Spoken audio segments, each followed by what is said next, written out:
This is our last topic, this term, inshallah, which is the diesel exhaust emissions.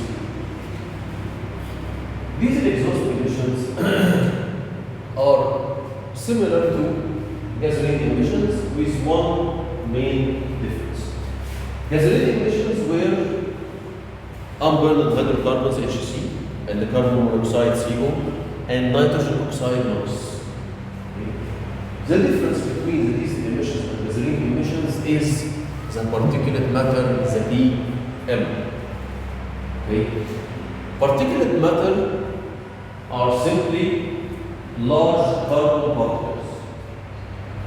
Okay? Large carbon particles are formed when diesel fuel is poorly optimized and this fuel doesn't burn effectively and exit as black smoke to the atmosphere.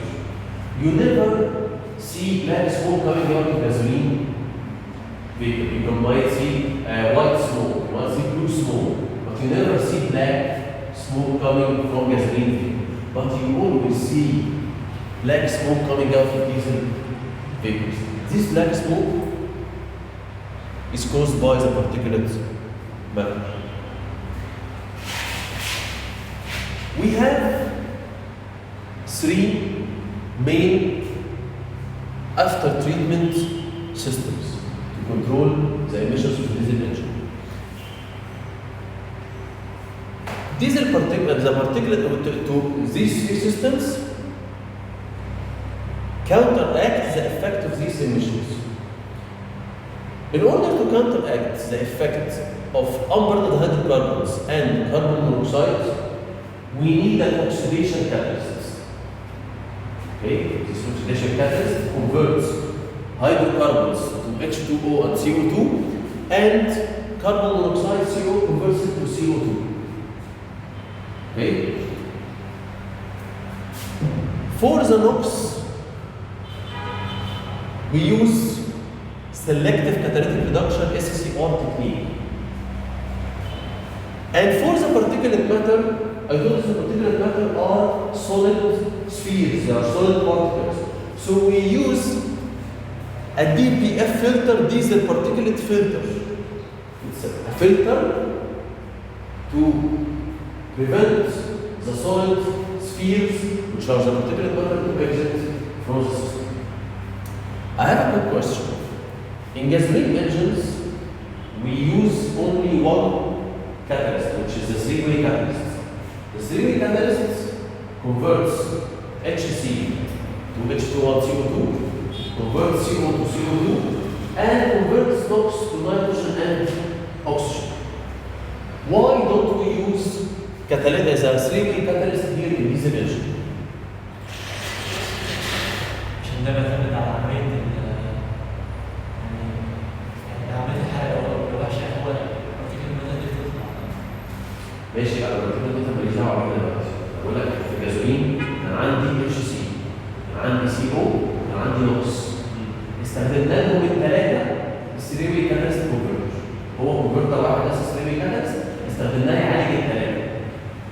فليه أنا في الديزل ما استخدمش الثري-واي كاتاليست وأحط معاه الديزل particulate filter؟ بدل ما انا حاطط اوكسيديشن كاتاليست للسي او والاتش سي وحاطط اس سي ار للنوكس. ليه؟ مش هيبقى كفايه. السي او كاتاليست انت مش هيفلتر كفايه او هيبقى لسه برضه في يعني هيبقى في ضرر برضه للدنيا زي ما هو ولا مش هيبقى كفايه؟ ليه؟ مش هيفلتر كل حاجه.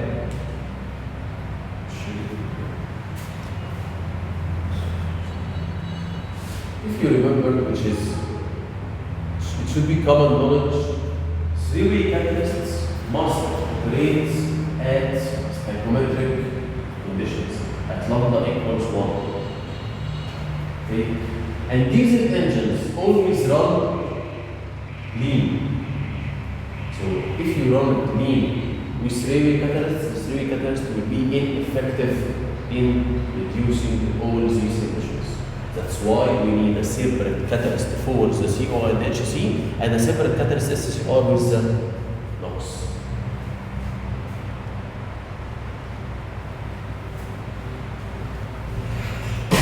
Particulate matter, which is the black smoke,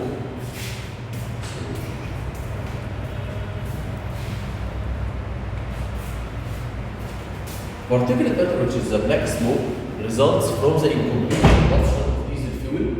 Okay. All emissions cause respiratory problems and cause damage to the lungs. The composition of the particulate matter depends on the exhaust gas temperature.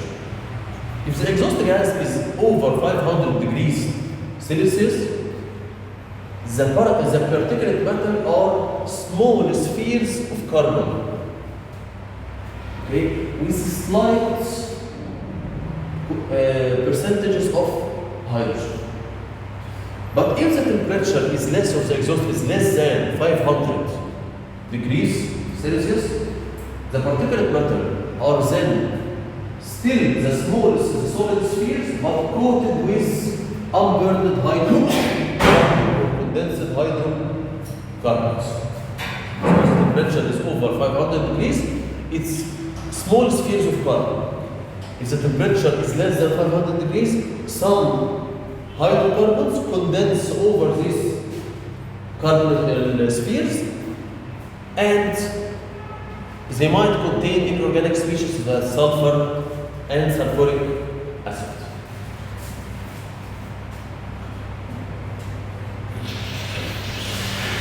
Diesel engines, as we mentioned, they operate on lean mixture. So, and I said that PM are caused by incomplete combustion.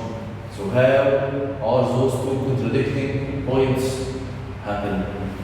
We have the overall mixture is lean, but as we keep mentioning, the mixture between the air and fuel is bad. Okay, because the injection occurs at the end of the compression stroke. So there is not enough time for all the fuel to mix effectively with the air.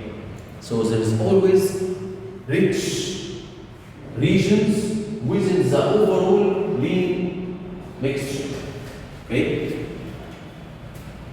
In order to solve the soot emissions and the PM emissions, they use what's called HCCI engines, homogeneous charge compression ignition engines. If you remember, in gasoline, we said that there is GDI.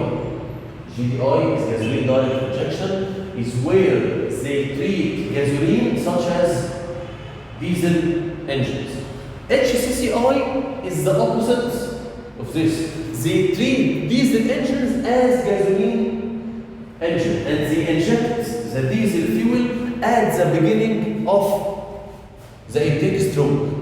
Okay, so the mixture of the gasoline and of the diesel and fuel and air is homogeneous, but we face many problems in HCCI because we cannot control the start of combustion and the knock.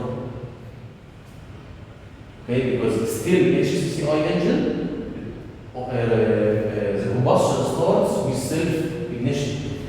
And when the combustion starts with self-ignition, we have already injected all the fuel at the beginning of the intake stroke.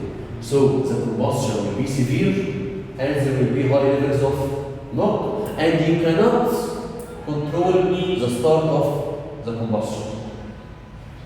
Okay, so maybe HCCI solves the soot problem, okay, but more problems arise from using it. So HCCI isn't commonly used.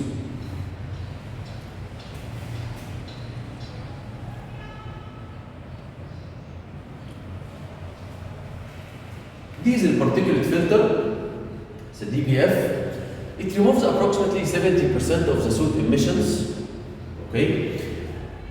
And you can see that because the particulate matter is solid particle, okay? So this is a common filter. It looks like a common filter. Okay? Non-complicated one. It doesn't require catalytic actions or something like that. They just block the solid soot particles from exiting from the engine. But there is a problem. all common filters, when with usage, they get blocked. Okay? And if they get blocked, they will block the passage of the exhaust, and the engine will not run. So what should be done? The DBF filter must be cleaned regularly. Okay? Do you have to disassemble it, clean it, and assemble it again? No. You cannot do that. So how do you clean it?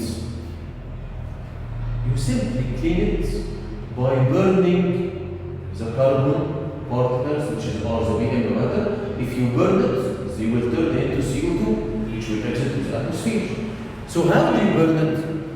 Soot particles are burned between 500 and 600 degrees Celsius.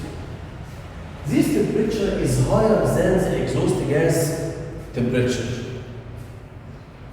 Okay, so exhaust gas can simply burn the. If you remember, when we use the common rail system, I told you that we can perform an after injection to increase the exhaust gas temperature. We can do this to increase the exhaust gas temperature and perform and make the exhaust temperature exceed 500 to 600 degrees Celsius to oxidize the soot particle, or we can use some catalysts that can reduce the temperature of burning of the soot to 200 degrees Celsius. Okay, so we can either heat the filter, or we can use a catalyst to reduce the temperature oxidation of the soot. Okay, both methods work. Okay, and some systems have maybe have catalytic coating, and some systems do not have catalytic coating and rely on heating the filter. Okay. What are the disadvantages of the filter? As I mentioned, as the system operates, it gets clogged, okay, and increases the back pressure of the exhaust system. So, if the back pressure of the exhaust increased, the residual exhaust inside the cylinder will increase, and the engine efficiency will decrease. That's why we need periodic cleaning for the system. Now for the NOx emissions. How is NOx formed? NOx is formed when there is a good concentration of nitrogen and oxygen, okay, and at high temperatures. Okay? And in diesel engines, the mixture is always lean, so there is always high concentrations of nitrogen and oxygen. Okay? And the combustion temperature of diesel is high, so there is always very, very good chance to form NOx in diesel engines. Okay? But if we try to reduce the NOx, if we reduce the combustion temperature and the oxygen concentration, the soot emissions will increase. Okay? So, how can we reduce NOx?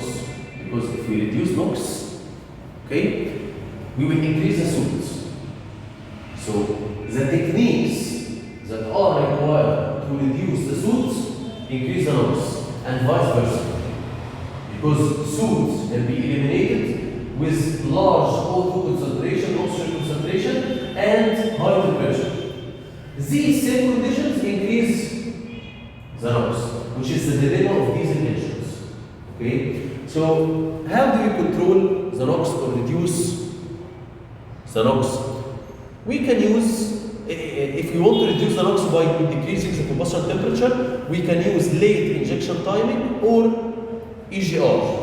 But again, these two systems increase soot emissions. So we have to come up with another system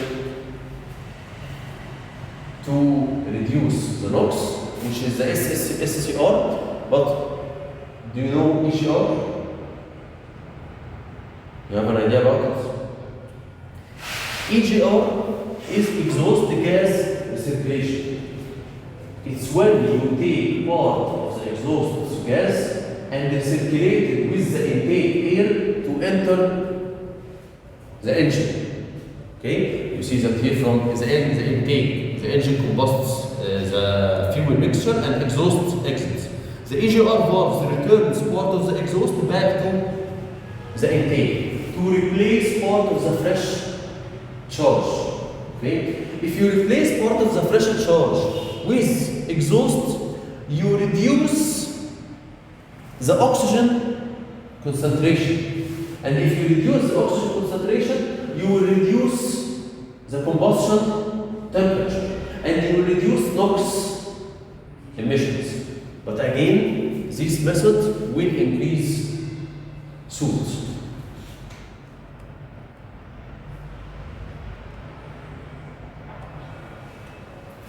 We will just discuss the SCR catalyst at the end.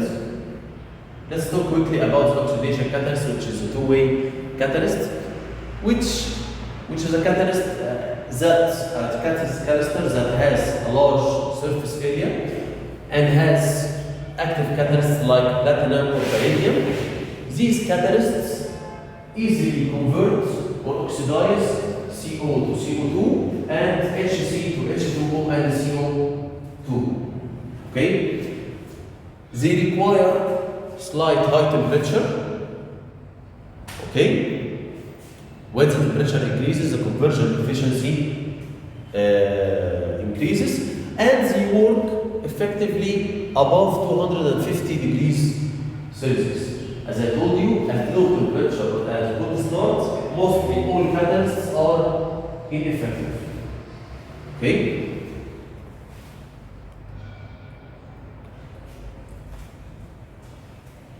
SCR catalyst. SCR catalysts utilize either ammonia or urea, which are injected in the exhaust stream, okay, to convert NOx into nitrogen and oxygen. If ammonia is used, which is NH3, it reacts with oxygen and NOx to form nitrogen and H2O, and if urea is used, which is the NH2 2CO, it reacts with oxygen and NOx to form nitrogen, water, and CO2. Okay? Which of them, ammonia or urea, is better to be used? What do you think? Why? Because there is no CO2. You're correct. If I use the urea, I will increase, it has carbon in it. So I will increase the CO2 emissions that exit from the vehicle. Okay? But if I use ammonia, I will only form nitrogen and water. No excess CO2 will be formed. Okay? The SCR operates between 360 and 450 degrees Celsius and can reduce NOx emissions to up to 70%. Okay? But it has some disadvantages. It adds complications to the exhaust gas treatment system. Okay, why? Because you must inject ammonia or urea in the system. So you must have a urea tank or ammonia tank. And you must have a pump for the ammonia. You must have injection system and catalysts. All of this to react the ammonia with the exhaust gas to convert the NOx to nitrogen and water. And also there is a very bad disadvantage for this system. Not all of the ammonia or the urea react with the exhaust. And if there is any slight extra injection of ammonia or urea, they will exit with the exhaust. Okay?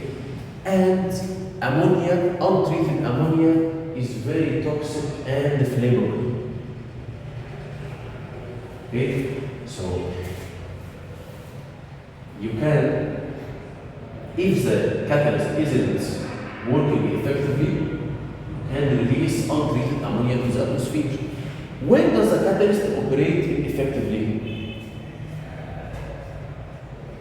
We said that its optimal temperature is between 360 to 450. If the temperature is below 360, the catalyst will be ineffective.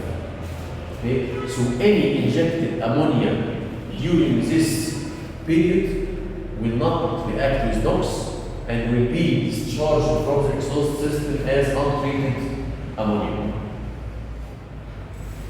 Okay? So, how do we solve this problem? We must add an oxidative system after the SCR catalyst to treat any unreacted ammonia to oxidize it before it exits to the atmosphere. 5 minutes away.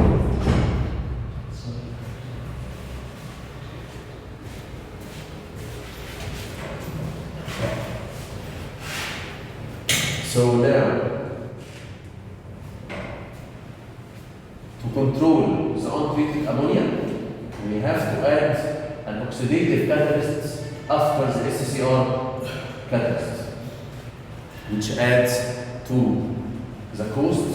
And if you oxidize ammonia, you could form NOx emissions. So all the system is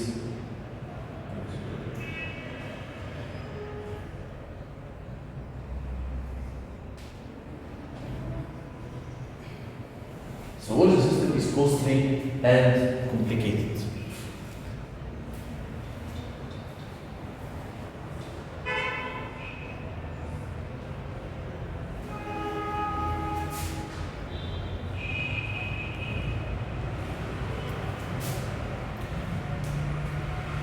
Now we have 3 exhaust systems for the DBF, SCR, and the main oxidative catalyst, okay, and the ammonia, the untreated ammonia oxidative catalysts. Okay, what will be the placement of all these catalysts? What will be the arrangement? Do we put the oxidative catalyst first, or the SCR first, or the DBF first? Which one should we place first? We first place the oxidation catalyst to treat the HC to H2O and CO2, and CO to convert it to CO2, and maybe some parts of the soot components, which are carbon, can be oxidated near to CO2 if the temperature is high enough. Then we put the diesel particulate filter to capture the diesel solid soot particles and prevent them from exiting to the atmosphere or going to the SCR catalyst and blocking it. Okay? Then you put the SCR catalyst and you need the diesel exhaust fluid, which is the ammonia tank and dosing system. And after the SCR catalyst, you put the NH3 oxidation catalyst. So the exhaust system diesel engines is much more complicated than gasoline engines. And all these engines that you see that are the diesel engines that are discharging high levels of black smoke, they do not have all of these systems. Okay? SCR catalyst is not widely used. SCR catalyst is not widely used because and you cannot find it here in Egypt. Because do you see any kind of Egypt that requires you to fuel it diesel and ammonia? No. SCR catalyst is it found here. You can only find the oxidation catalyst and the diesel particulate filter. And most drivers, when the diesel particulate filter starts to clog, they just remove it and use the oxidative catalyst only. That's why there are many vehicles that have black smoke coming out from them. Okay? This is another image for the whole system.